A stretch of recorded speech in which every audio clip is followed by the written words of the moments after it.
আমি মাননীয় মুখ্যমন্ত্রী শুভেন্দু অধিকারীকে ধন্যবাদ দিচ্ছি যে আমরা যেমন দলবিরোধী কাজের অভিযোগে দল তাদের এক্সপেল করেছেন, তিনি সেটাকে জাস্টিফাই করে দিয়েছেন যে সদ্য জেতা 20 দিন বয়সী এমএলএরা, ফার্স্ট টাইম এমএলএ 20 দিন বয়স, তারা প্রথমেই দলের থেকে অন্যদিকে তারা চিঠি দিচ্ছে। আরে একটু ধৈর্য তো ধরবেন।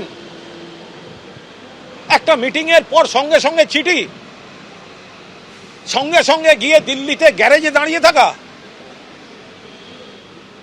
ঋতব্রত বন্দ্যোপাধ্যায়কে তো সিপিএম পর্বটা শেষ হওয়ার পর এই তৃণমূল কংগ্রেস বুক দিয়ে আগলে রেখেছিল, রাজ্যসভায় পাঠিয়েছিল, আইএনটিটিউসির সভাপতি করেছিল।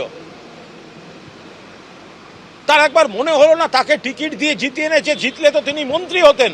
দল বিরোধী হয়েছে, সঙ্গে সঙ্গে আমায় শাসকের কাছে ভালো সাজতে হবে, মানে কি? দল ব্যবস্থা নিয়েছে।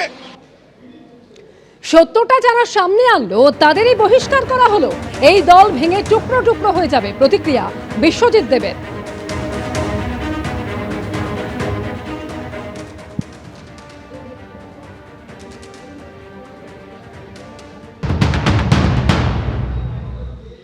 এই চিঠিটা মাননীয় স্পিকারের কাছে ফরওয়ার্ড করেছে along with the forged signature, allegedly forged signature।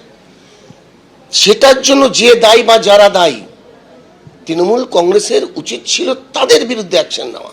Forward করে মাননীয় স্পিকারের কাছে পাঠিয়েছে, দলের উচিত ছিল তার বিরুদ্ধে অ্যাকশন নেওয়া। কিন্তু এই দলটি এমনই একটি দল যে সেটা না করে যারা সত্যটাকে সামনে এনেছে তাদের বিরুদ্ধে অ্যাকশন নিয়েছে। আবারও বলছি, সেদিনও বলেছি, আবারও বলছি, এই দল ভেঙে টুকরো টুকরো হয়ে যাবে। It is just the beginning of the end.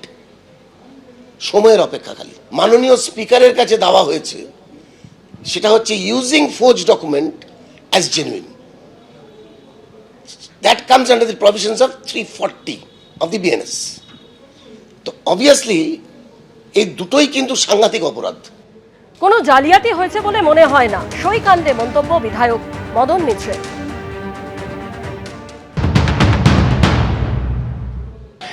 যে দলের সই জালিয়াতি নিয়ে তদন্ত করছে সিআইডি, এই পরিষদীয় দল কি কোথাও ভাঙার চেষ্টা হচ্ছে, ভেঙে যেতে বসেছে? আমি যতটুকু জানি, যতদূর বুঝি, তাতে পরিষদীয় দলে কোনো জালিয়াতি হয়েছে বলে আমি মনে করি না, বা আমি জানি না। একটু আগেই আমার বাড়িতে সিআইডি এসেছিল, ওই জন্য আমার আসতে একটু দেরি হলো। তাদেরকে আমার যখন সইয়ের কথা বললেন, আমি বললাম আমার যে ব্যাংকে অ্যাকাউন্ট আছে, এই ব্যাংকের লোকেরা রোজ এসে আমায় বলে আপনি সই ঠিক করুন। আমি দাঁড়িয়ে করি, বনেটে রেখে করি, হাত পা কেঁপে যায়। তো এমনি আমার শরীর সই উল্টোপাল্টা হয়। তারা এলেন, বসলেন, সই দেখলেন, তো চলে গেলেন। বলে আপনার আর কোনো আছে? এসেছিলেন জোনা 5-6 এসেছিল। আমার সই করেছি, এবার তোমরা প্রমাণ করো, আমার তো দায়িত্ব নয়।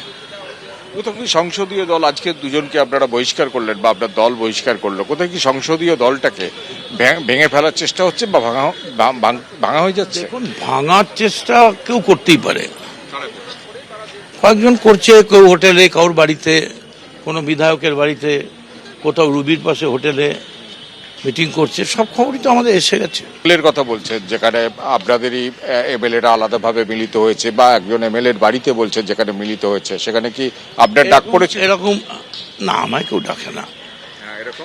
এরকম আমাদের কাছে খবর এসছে, 2-1 এমএলএ গেছে, তারাও না বুঝেই গেছে, তারা ভেবেছে পার্টির মিটিং হচ্ছে।